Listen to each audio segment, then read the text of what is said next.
সুজি না হলো বন্ধুরা বানাবো সুজি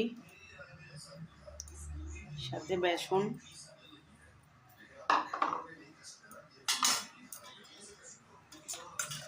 একটু মিক্স করে নেওয়া হলো।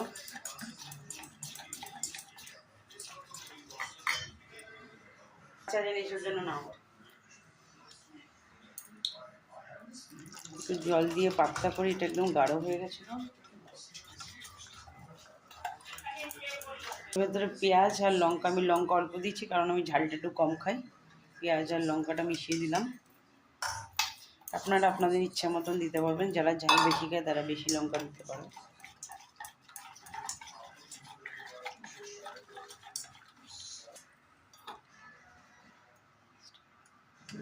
একটা ডিম দিচ্ছি।